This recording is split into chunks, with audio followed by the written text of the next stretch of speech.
Sanction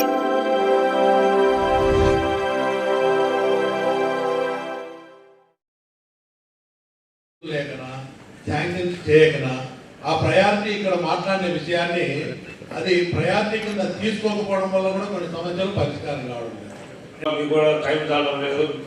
దానివల్ల అత్యవసరం ఉంది, ప్రజలకు అవసరము. ఎడ్యుకేషన్ లో పిల్లలు చదువుతూ ఉంటారు. పదే బాధపడినా అవి ఎవరి పేరుతో టికెట్ ఉన్నాయి కదా, మీకేంటి సంబంధం అని మాట్లాడతాడండి ఇతను. అదేవిధంగా మా అడిగితే జేసీ గారితో మాట్లాడతానంటాడు కానీ తమ దగ్గర చెప్పడం లేదండి. అతను చెప్పే నెక్స్ట్ వచ్చేసి వేరుశనగ ఇప్పుడు స్టార్టింగ్ లో ఉన్నాము. సో అది ఈ నెల ఇప్పుడు గ్రామీణ ప్రాంతాల్లో ఉన్న సమస్యలు ఎంపీటీసీలు డిప్యూటీసీలు వాళ్ళు బయట కూర్చొని తింటారు సార్, భోజనం బయట కూర్చొని తింటారు. ఆ పిల్లలకు వసతి లేదు సార్ అక్కడ. దయచేసి లేకుండా నాకు ఫోన్ చేయండి సార్, రాత్రి పూట ఎప్పటికైనా ఉంటాయని చెప్తారు. ఇప్పుడు మా ఎంపీ గారు ఫోన్ చేస్తేనే 50 వరకు ఫోన్ మీరు లిఫ్ట్ చేయకుంటే ఆ ఇంజక్షన్ కావాలి సార్. ఫోన్ ఆ మీటింగ్ అయిపోయినా మళ్ళీ రిప్లై అయినా ఫోన్ చేయాలి సార్. మీటింగ్ 24 hours ఉంటుంది సార్. మీటింగ్ ఉంటే 1 hour ఉంటుంది, లేదా 2 hours ఉంటుంది. మళ్ళీ బయట ప్రభుత్వం పైన దీనికి ఏదో విధంగా ప్రభుత్వం ఆదుకోకపోతే రైతులు లేరు సార్. ఇంకా 2-3 సంవత్సరాలు ఇట్లే ఉంటే రైతు అనేవాడు కష్టం చేయలేరు సార్. ఎక్కడా బతకలేడు, ఏ పంట లేదు, ఏ పంట గిట్టుబాటు లేదు. ఇప్పుడు మళ్ళా శని వచ్చింది సార్. శని పుట్టంగా ఒక్క పాటి ప్రకృతిగా భగవంతుడు ఎంతో ఇంట్లో కొడుకు ఆపితే పర్వాలేదు సార్. ఆకపోయి మళ్ళా వర్షం వచ్చింది అనుకో ఇది కొడుకుపోతారు సార్, శని కూడా ఉండదు సార్. నేను చెప్పే కాకుండా వ్యవసాయ అధికారులు ఎవరైనా అడగండి సార్, ఇప్పటికే వర్షం ఎక్కువ అయింది సార్.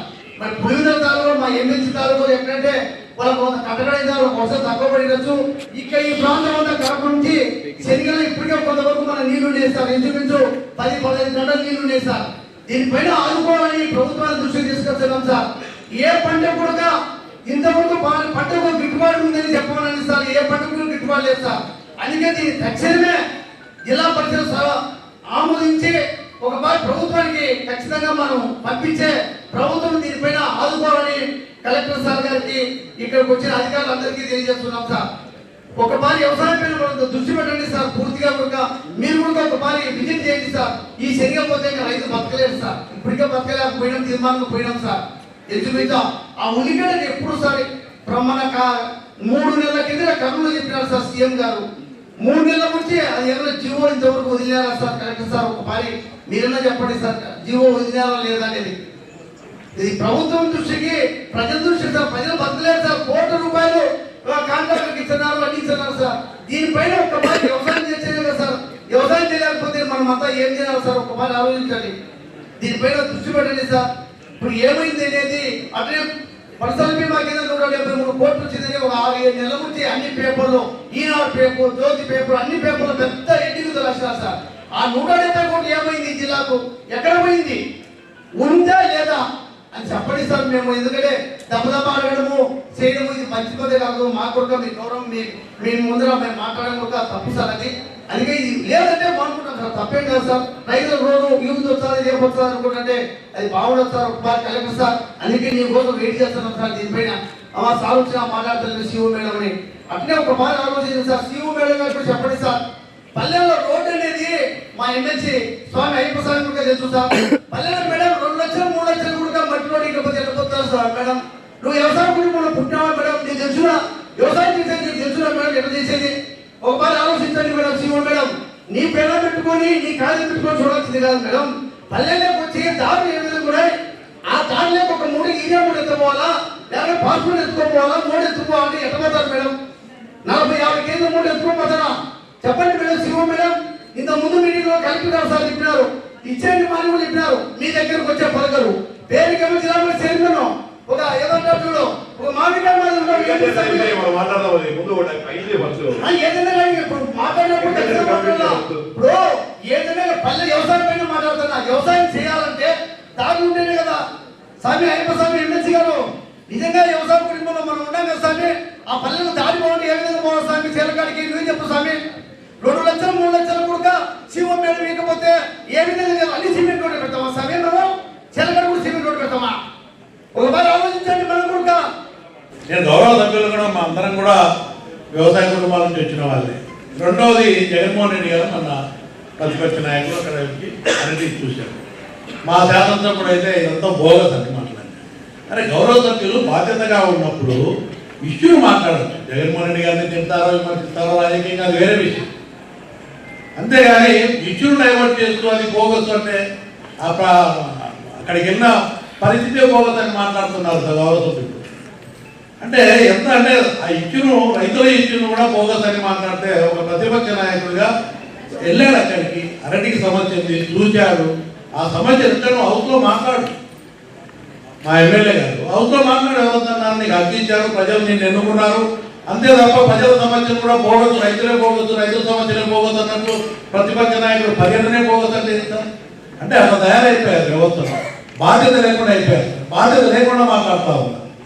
నేను కోరేది ఏంటంటే రైతులు కష్టాలు ఉన్నారు, ఇబ్బందులు ఉన్నారు, మనం అందరం కూడా వాళ్ళు ఆదుకునేదానికి ఎక్కడ వేదిక దొరికితే, ఎక్కడ అవకాశం దొరికితే వాళ్ళ తరఫున కొట్లాడి మాట్లాడి వాళ్ళకి మేలు జరిగే పరిస్థితి చేయాలి తప్ప ఒక ప్రకటన కూడా నీకు బాధ్యత ఎమ్మెల్యే అనుకుంటే అది బోగస్ పర్యటన. ఇప్పుడు రకరకాల కారణాల వల్ల అరటి ధర పడిపోయింది. ఎవరికి కూడా అరటి రైతు బ్రహ్మాండంగా ఉందో, రైతులు ఆనందంగా ఉన్నారని చెప్పి ఎవరు చెప్పడం లేదు. జగన్మోహన్ రెడ్డి గారి పర్యటన ఎవరు కూడా వ్యతిరేకించలేదు. ఆయన ఇష్టం, ఆయన ఆ నియోజకవర్గానికి శాసనసభ్యుడు, ఆయన ఎక్కడైనా కూడా పర్యటించే స్వేచ్ఛ ఉంది, హక్కు ఉంది. ఎవరు కూడా గతంలో చంద్రబాబు నాయుడు గారు వచ్చినప్పుడు అడ్డుకున్నట్టు మేము జగన్మోహన్ రెడ్డి గారి పర్యటనలో ఎవరు కూడా పోలీసులు అడ్డపెట్టి ఎక్కడ కూడా అడ్డుకోలేదు. ఆయనకి ఏ సమాచారం కావాలన్నా కూడా ఇమ్మని చెప్పి జిల్లా కలెక్టర్ గారు స్పష్టంగా అగ్రికల్చర్, హార్టికల్చర్ అధికారులు కూడా ఆదేశించడం జరిగింది.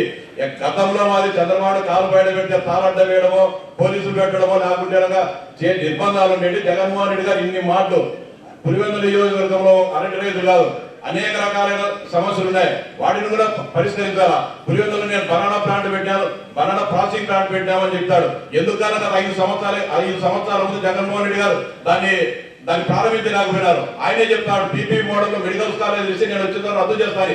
ఈ రోజు పులివెందుల్లో దానికి బనానా ప్రాసెసింగ్ ప్లాంట్ ఎవరైనా రావాలంటే ఈయన ఎప్పుడైనా భవిష్యత్తులో వచ్చేసి మళ్ళీ ఆయన రద్దు చేసి ఆయన గుర్తుకుంటాడని చెప్పి భయపడి రావడంలే. మేము అనేక మంది పారిశ్రామికతో అడుగుతాను రావడం, మా పులివెందుల ప్లాంట్ ఉందంటే మళ్ళీ ఎప్పుడైనా కర్మదాలకు ఈ రాష్ట్ర ప్రజల దురదృష్టంలో ఎప్పుడైనా ముఖ్యమంత్రి ఆయన ఎప్పుడన్నా వస్తే దీని ఆయన గుర్తుకుంటే మేము యాగంలో దుంకాలని చెప్తారు. అది పరిస్థితి. మీరేమో ఒక పక్క ఇది మాట్లాడతారు, మరో పక్క బెదిరిస్తారు.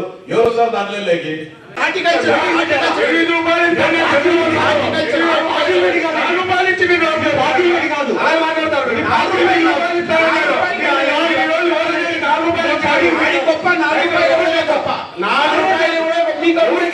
ఆదుకున్నవాళ్ళు లేదు.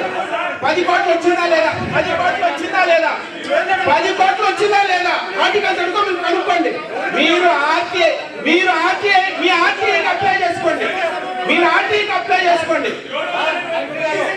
ఆర్టీఐకి అప్లై చేసుకోండి. మామిడికాయ చంద్రబాబు నాయుడు గారు రైతు పక్షపాతే. మామిడికాయలకు 250 కోట్ల రూపాయలు రిలీజ్ చేశారు. అబద్ధం కాదు కదా? అబద్ధం ఇంత అబద్ధం అని చెప్పాల్సిన అవసరం లేదు. రైతులకు ఉన్నాయి. మీరు ఆర్టీఐ ఇవ్వండి. నేను చెప్పేది సార్, కలెక్టర్ గారు 250 కోట్లు ఇచ్చారండి. రైల్వే కోడూరు 10 కోట్లు వచ్చింది. రైల్వే కోడూరుకు 10 కోట్లు వచ్చింది. ఆయన వేరే కాన్స్టిట్యూన్సీ నాది. నేను చెప్పేది రైల్వే కోడూరు గురించి. మామిడికాయకు మీరు రైల్వే కోడూరు మీకు వచ్చిందే తెలుసా? నీకు 70 ఎకరాలు ఉందండి. చూడండి సార్, 70 ఎకరాలు ఉందంట. ఒక రైతుకే 70 ఎకరాలు, పెద్ద రైతు ఆయనకు వచ్చి ఉండదు. మీరు అప్లై చేసుకోలేదు. అప్లై చేసుకున్నావు ఉందన్నా. నువ్వు 70 ఎకరాలు బట్టి అప్లై చేయాలి. అసెంబ్లీలో మాట్లాడదాం, జగన్మోహన్ రెడ్డిని బయట అసెంబ్లీలో వచ్చి మాట్లాడదామన్నా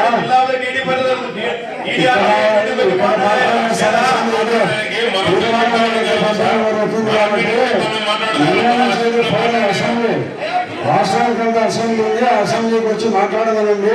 మన ముఖ్యమంత్రి గారు ఆయన చెప్పిన దాని మీద కూడా సానుభూతిగా రైతుల విషయంలో స్పందించడానికి ఎప్పటికీ ఇబ్బంది పడడు. ఈ రైతు ప్రభుత్వమే రైతు ప్రభుత్వం అమ్మా.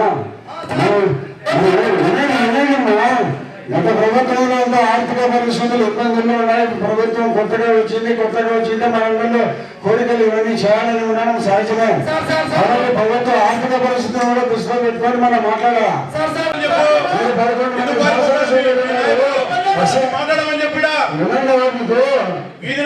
మాట్లాడడానికి ఫారం అసెంబ్లీ ఉంది. అసెంబ్లీకి రమ్మని మీ యొక్క సమస్యలను చెప్పమనండి. ప్రభుత్వం సానుకూలంగా రైతుల విషయంలో స్పందించడానికి ఎక్కడ కూడా ఇబ్బంది పడే పరిస్థితులు ఏదో మీరు ఒకటి అడిగితే రెండుగా చేసేదానికి ప్రభుత్వం సిద్ధంగా ఉంది. మీరు అసెంబ్లీకి రాకుండా ఇక్కడ మాట్లాడితే మీ ఏమన్నా పరిష్కారం కాదు. దయచేసి మీరు కూడా మీకు మెజార్టీ లేదు. ఈడ ఎంపీ మెజార్టీ మీకే కదా వచ్చి మాట్లాడమని జగన్మోహన్ రెడ్డి ప్రతి ఒక్క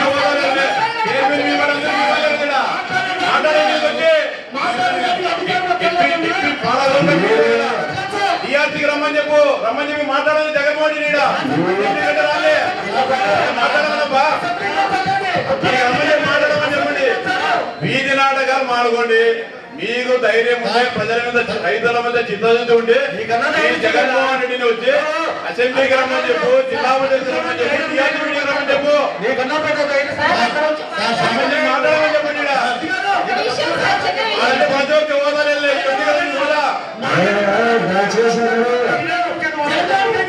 తీర్మానం ప్రవేశపెట్టడం రాష్ట్ర ప్రభుత్వానికి పంపండి. అరటి రైతులు ఆదుకోవాలని చెప్పి మా సభ్యులు తీర్మానాన్ని ప్రతిపాదించడం జరుగుతుంది. సభ్యులందరూ కూడా ఆమోదించాలని చెప్పి విజ్ఞప్తి చేస్తాను.